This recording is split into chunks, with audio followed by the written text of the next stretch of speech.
Hello everyone, you are watching food fitness and fun और मैं हूँ dietitian Manju Malik. So intermediate fasting को लेके एक बहुत ही इंपॉर्टेंट मैं वीडियो लेकर आई हूँ और वो है what to eat in intermediate fasting. और मैं मील बाय मील आपको बताऊंगी कि क्या चीज़ें आपको इस मील में इंक्लूड करनी चाहिए, क्या अवॉइड करनी चाहिए। इंटरमीडिएट फास्टिंग कोई डाइट प्लान नहीं है, इट्स अ पैटर्न और वे ऑफ ईटिंग। और कहीं भी इस पैटर्न के अंदर ये नहीं एक्सप्लेन किया गया है कि what to eat and what to avoid. इसीलिए काफ़ी लोग इंटरमीडिएट फास्टिंग करते वक्त गलती करते हैं क्योंकि वो रॉन्ग चीज़ें खा लेते हैं रॉन्ग टाइम पे और उनको इंटरमीडिएट फास्टिंग के बेनिफिट्स नहीं मिलते हैं। सबसे पहले मैं एक्सप्लेन करती हूँ व्हाट इज इंटरमीडिएट फास्टिंग, जहाँ पे आप दिन के 24 घंटे को 2 पार्ट्स में डिवाइड करते हैं। एक पार्ट होता है आपका ईटिंग विंडो, यानी उसमें आप खाते हैं, और दूसरा विंडो होता है आपका फास्टिंग विंडो, जहाँ पर आप फास्ट करते हैं यानी बिल्कुल कुछ नहीं खाते हैं। जो इसका स्टैंडर्ड विंडो है, या फिर मैं कहूँगी जो वेस्टर्न कंट्रीज के लोग सजेस्ट करते हैं, वो है 16-8 का। लेकिन बहुत सारी रिसर्च और स्टडीज साबित कर चुकी हैं कि फीमेल्स के लिए स्पेशली ये विंडो इतनी इफेक्टिव नहीं है, और 14-10 की विंडो है वो उनके लिए सबसे ज़्यादा इफेक्टिव है। और वैसे अगर मैं इंटरमीडिएट फास्टिंग की बात करूँ तो आयुर्वेद में भी क्रिसेंडो मेथड जो है उसे एक तरह का इंटरमीडिएट फास्टिंग ही माना जाता है, जहाँ पर 12-12 की विंडो होती है, जहाँ पे सनसेट से सनराइज तक आप खाते हैं और फिर सनसेट से अगेन सनराइज तक आप कुछ नहीं खाते हैं। This is basically following your circadian rhythm, यानी आप दिन के हिसाब से जब रोशनी होती है तब खाना शुरू करें, जब रोशनी बंद होगी तो खाना बंद कर दें। ये जो है ये आयुर्वेद का मेथड है। It is also a kind of intermediate fasting. So ये तो है कि इंटरमीडिएट फास्टिंग में ही क्या क्या चीज़ें अलग हैं, क्या विंडो आपके लिए अच्छी रहेगी। Now let's start with the diet की किस तरह की डाइट और किस तरह की मील होनी चाहिए इंटरमीडिएट फास्टिंग के अंदर।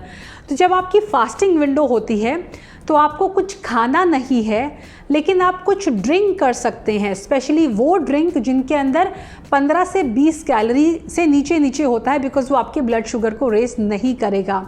तो आप पानी तो 100% पी सकते हैं जिसके अंदर 0 कैलोरीज होती हैं। इसके अलावा वैसे सजेस्ट किया जाता है कि आप चाय कॉफ़ी ले सकते हैं बिना किसी स्वीटनर के, बिना किसी मिल्क के।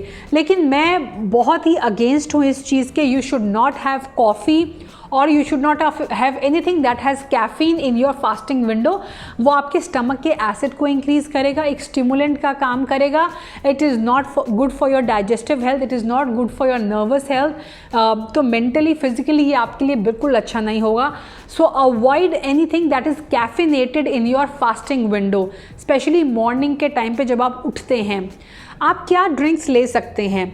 आप yes, you can include some herbs and spices in your drinks. For example, सबसे जो अच्छी ड्रिंक मैं सजेस्ट करती हूँ वो है कि आप black salt and cinnamon water ले सकते हैं। सिनेमन के अंदर नेचुरल स्वीटनर होता है, तो कई लोगों को स्ट्रेस फील होता है बिकॉज ऑफ इलेक्ट्रोलाइट इम्बैलेंस। तो जब वो ये वाटर ड्रिंक करेंगे, क्योंकि सॉल्ट के अंदर सोडियम होता है, क्लोराइड होता है, सिनेमन के अंदर भी कुछ ऐसे मिनरल्स होते हैं जो आपके ब्लड शुगर को कंट्रोल करने में हेल्प करते हैं, जो आपके ब्लड शुगर को रेगुलेट करने में हेल्प करते हैं। तो ऐसे में ये कंकॉक्शन जो है वाटर विद सॉल्ट, वो भी rock salt and cinnamon in it, a pinch of cinnamon powder, this is perfect अगर आप मॉर्निंग में इसे कंज्यूम करते हैं इन योर फास्टिंग विंडो। इसके अलावा अगर आप कोई हर्बल वाटर लेते हैं, मान लो आप मिंट का इन्फ्यूज़ वाटर लेते हैं विदाउट एडिंग एनी स्वीटनर्स, आप मेथी वाटर लेते हैं, जीरा वाटर ले सकते हैं, तो इट इज़ गुड। लेकिन यू हैव टू सी कि कहीं आपके स्टमक में वो जाके इरिटेशन या फिर एसिडिटी तो कॉज नहीं कर रहे हैं। If that's the cause then you should stop it. Otherwise normal water आप इसके अंदर ईजिली इंक्लूड कर सकते हैं। नेक्स्ट इज किस चीज़ से आप अपने फास्ट को ओपन करें। You should always open your fast, यानी आपकी जो पहली छोटी मील होनी चाहिए, पहली मील हमेशा छोटी होनी चाहिए और लाइट होनी चाहिए आपके स्टमक के ऊपर, जो इजीली डाइजेस्ट हो। वो इसीलिए क्योंकि आप इतने लंबे टाइम से फास्ट कर रहे हैं, आपको फास्टिंग मोड में 13 घंटे या 14 घंटे हो गए हैं। ऐसे में आप अचानक अगर आप बड़ी सी हैवी सी मील अपनी बॉडी को दे देंगे तो उसको वो शॉक की फीलिंग होगी, उस पर एकदम लोड पड़ जाएगा। आप बड़े ही मॉर्निंग में रिलैक्स होकर उठ रहे हैं, सिमिलरली आपका डाइजेस्टिव सिस्टम अभी फास्टिंग मोड से जग रहा है, और एकदम कोई मॉर्निंग में आपको बहुत सारा काम दे दे कि कि मान लीजिए आपकी मेड नहीं आ रही है और आपको मॉर्निंग में पता लगे कि आपको आज क्लीनिंग भी करनी है, कुकिंग भी करनी है, how would you feel? Don't you feel stressed out? Similarly आपकी बॉडी को जब पता लगता है कि उसे इतना सारा काम करना पड़ेगा, it will get stressed out. तो इट इज़ इम्पॉर्टेंट कि आप एक लाइट मील से स्टार्ट करें अपना डे। और ऐसे में सबसे अच्छा जो ऑप्शन होता है वो होता है कोई भी fresh fruit, because it's easy to digest, 20 minute के अंदर डाइजेस्ट हो जाएगा, जल्दी से आपकी बॉडी को एनर्जाइज करेगा, आपको शेटेड भी फील कराएगा, but at the same time it will be light on your stomach. अगर आपको मान लीजिए फ्रूट नहीं इंक्लूड करना है, सीधा ब्रेकफास्ट करना है, या फिर फ्रूट खाने के भी 20-30 मिनट के बाद आपको ब्रेकफास्ट करना है, तो वो भी लाइट होना चाहिए।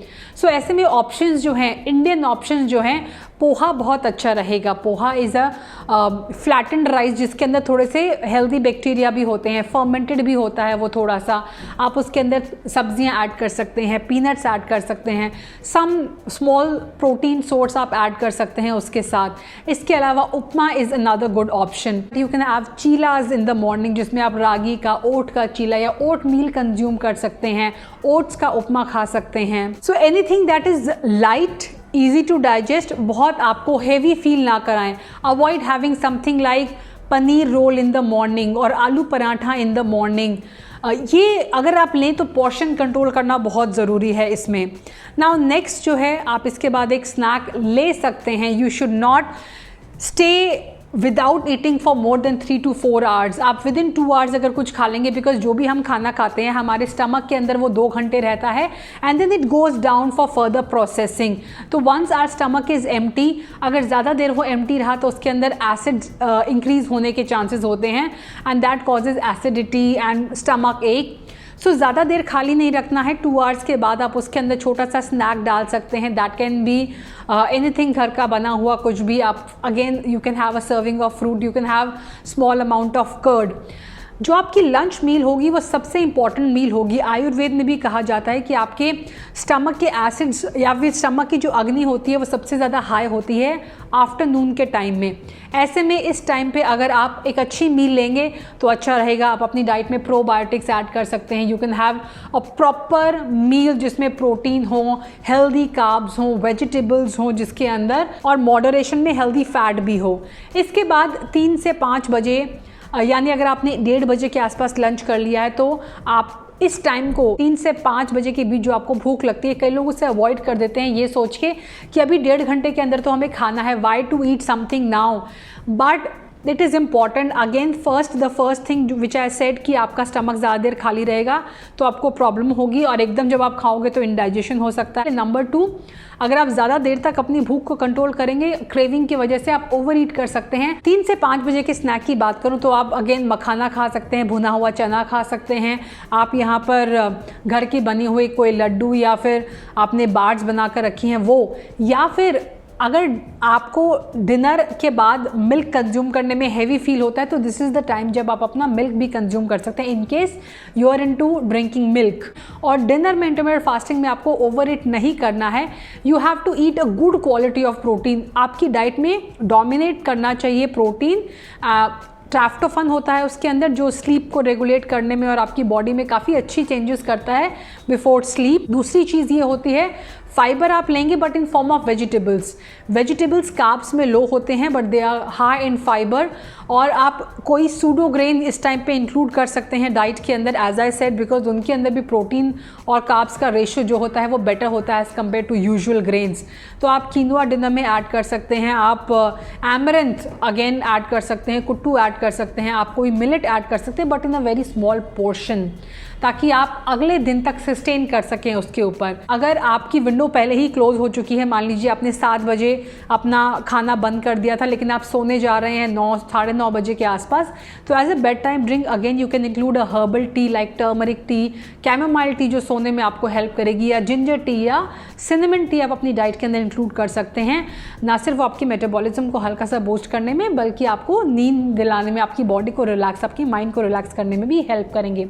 तो ये सारी चीज़ें अगर आप ध्यान में रखें, इन पर इंटरमिटेंट फास्टिंग को फॉलो करते हैं तो आपके लिए इंटरमिटेंट फास्टिंग ज़रूर बेनिफिशियल रहेगा। I have made a lot of videos on the benefits of intermittent fasting, what the types of intermittent fasting, कैसे ग्रेजुअली आपको मूव करना चाहिए intermittent fasting for female.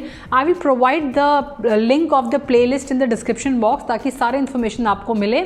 So I hope ये भी video है जो आपके लिए यूजफुल रहेगा। Thanks for watching, stay healthy, stay fit, stay active and stay tune. I will be back very soon. Until next time, you take care, bye bye.